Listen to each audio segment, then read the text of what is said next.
제2장. 그는 허물과 죄로 죽었던 너희를 살리셨도다. 그때 너희는 그 가운데서 행하여 이 세상 풍조를 따르고 공중의 권세 잡은 자를 따랐으니 곧 지금 불순종의 아들들 가운데서 역사하는 영이라. 전에는 우리도 다 그 가운데서 우리 육체의 욕심을 따라 지내며 육체와 마음에 원하는 것을 하여 다른 이들과 같이 본질상 진노의 자녀이었더니 긍휼이 풍성하신 하나님이 우리를 사랑하신 그 큰 사랑을 인하여 허물로 죽은 우리를 그리스도와 함께 살리셨고 너희는 은혜로 구원을 받은 것이라. 또 함께 일으키사 그리스도 예수 안에서 함께 하늘에 앉히시니 이는 그리스도 예수 안에서 우리에게 자비하심으로써 그 은혜의 지극히 풍성함을 오는 여러 세대에 나타내려 하심이라. 너희는 그 은혜에 의하여 믿음으로 말미암아 구원을 받았으니 이것은 너희에게서 난 것이 아니요 하나님의 선물이라. 행위에서 난 것이 아니니 이는 누구든지 자랑하지 못하게 함이라. 우리는 그가 만드신 바라 그리스도 예수 안에서 선한 일을 위하여 지으심을 받은 자니 이 일은 하나님이 전에 예비하사 우리로 그 가운데서 행하게 하려 하심이니라. 그러므로 생각하라. 너희는 그때 육체로는 이방인이요 손으로 육체에 행한 할례를 받은 무리라 칭하는 자들로부터 할례를 받지 않은 무리라 칭함을 받는 자들이라. 그때 너희는 그리스도 밖에 있었고 이스라엘 나라 밖의 사람이라. 약속의 언약들에 대하여는 외인이요 세상에서 소망이 없고 하나님도 없는 자이더니 이제는 전에 멀리 있던 너희가 그리스도 예수 안에서 그리스도의 피로 가까워졌느니라. 그는 우리의 화평이신지라. 둘로 하나를 만드사 원수된 것 곧 중간에 막힌 담을 자기 육체로 허시고 법조문으로 된 계명의 율법을 폐하셨으니 이는 이 둘로 자기 안에서 한 새 사람을 지어 화평하게 하시고 또 십자가로 이 둘을 한 몸으로 하나님과 화목하게 하려 하심이라. 원수된 것을 십자가로 소멸하시고 또 오셔서 먼 데 있는 너희에게 평안을 전하시고 가까운 데 있는 자들에게 평안을 전하셨으니 이는 그로 말미암아 우리 둘이 한 성령 안에서 아버지께 나아감을 얻게 하려 하심이라. 그러므로 이제부터 너희는 외인도 아니요 나그네도 아니요 오직 성도들과 동일한 시민이요 하나님의 권속이라. 너희는 사도들과 선지자들의 터 위에 세우심을 입은 자라. 그리스도 예수께서 친히 모퉁이 돌이 되셨느니라. 그의 안에서 건물마다 서로 연결하여 주 안에서 성전이 되어가고 너희도 성령 안에서 하나님이 거하실 초소가 되기 위하여 그리스도 예수 안에서 함께 지어져 가느니라.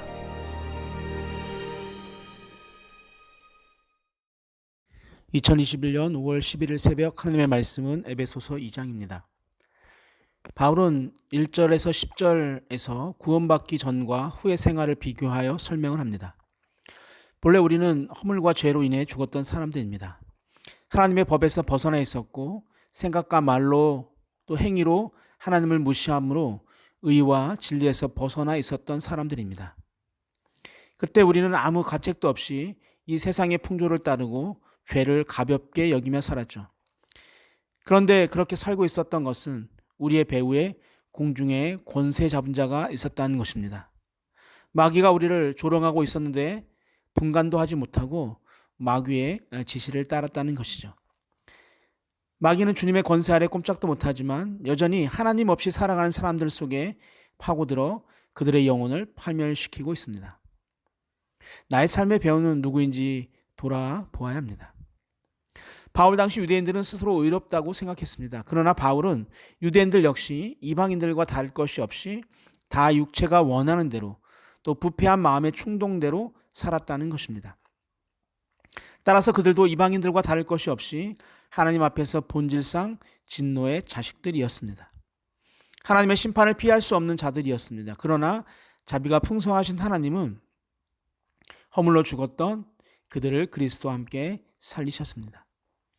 자기의 의를 내세우며 행위의 공로를 의지하려고 하는 사람들은 여전히 육체의 욕망에 사로잡혀 있는 자들입니다.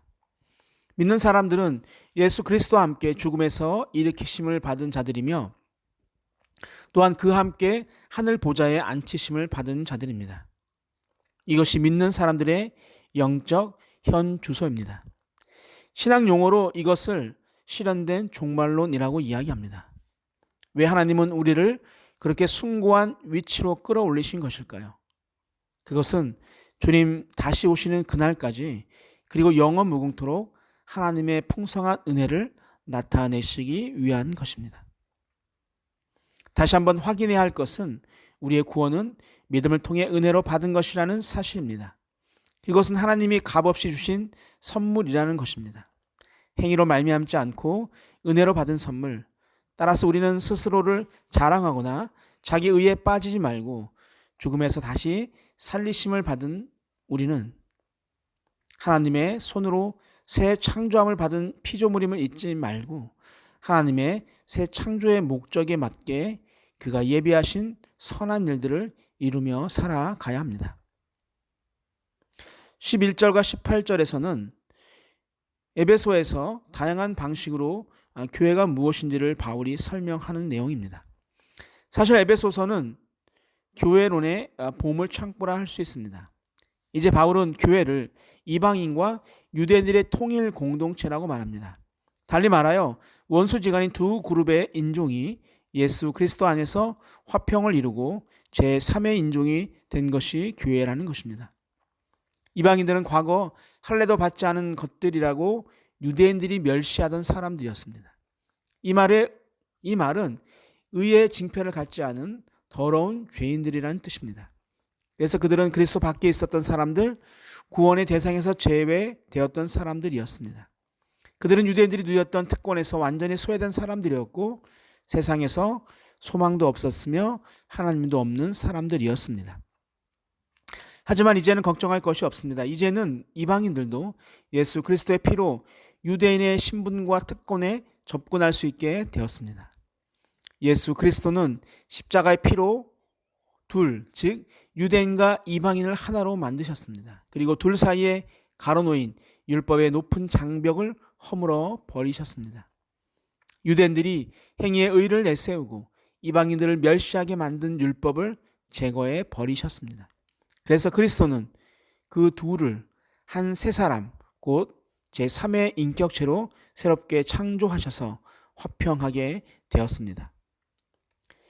예수님은 세상에 오셔서 가까이 유대인들에게 또 멀리 이방인들에게 화평의 복음을 전파하셨습니다. 우리가 이 땅에 하나님의 자녀로 왔으니 다른 사람을 밀어내거나 경멸하는 자가 아닌 예수님처럼 서로를 화목하게 하는 일에 최선을 다하는 것이 아름다운 일 또한 선한 일입니다. 19절로 22절을 보면 이방인들의 위상에 대한 바울의 결론은 어느 누구도 예수 그리스도 안에 있는 한 더 이상 낯선 사람들이나 나그네들이 아니라는 것입니다. 모두가 이제는 거룩한 하나님의 백성으로서 동등한 자격을 갖춘 하나님 나라의 시민이며 하나님의 가족입니다. 유대인이든 이방인이든 예수 그리스도 안에서 그들은 모두 동등합니다. 만일 기독교인 공동체 안에서 사람을 차별화하려는 사람이 있다면 그것은 예수 그리스도의 피의 결과를 부정하는 것과 같습니다.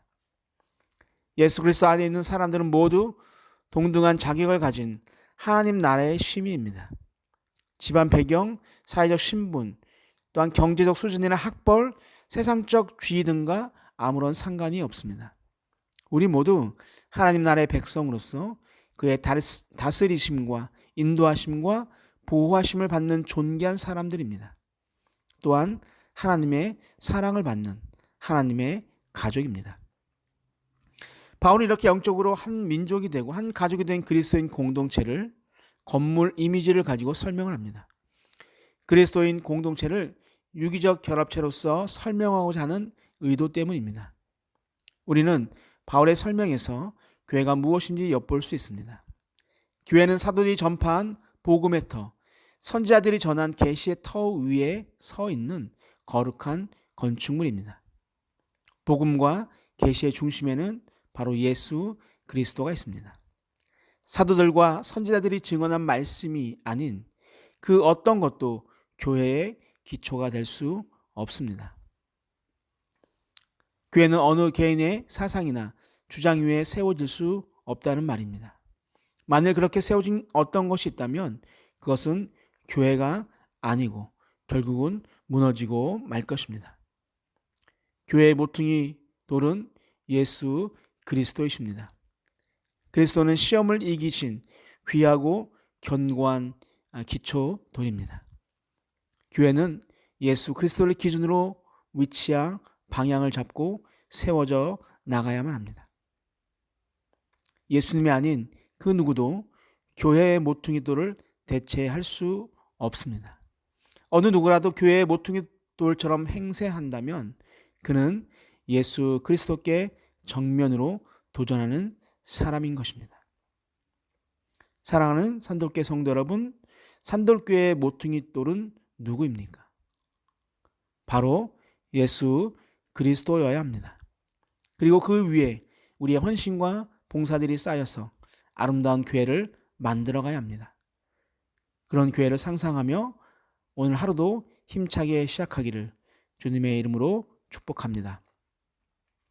사랑하는 하나님, 허물과 죄로 죽었던 우리를 살려주시고 하나님의 자녀로 우뚝 세워주심에 감사드립니다.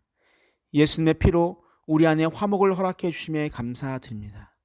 또한 친히 모퉁이 돌이 되어주셔서 하나님을 마음껏 찬양할 수 있는 교회를 세워주심에 감사드립니다. 그 예수님의 값없이 주신 은혜에 감사한 마음으로 오늘도 세상에서 하나님의 자녀로 살아가게 하여 주옵소서.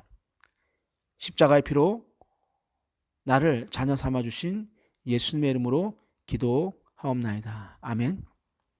우리 함께 기도할 제목이 있습니다. 그리스도의 피로 허락하신 구원의 선물을 잘 지켜나가게 하옵소서.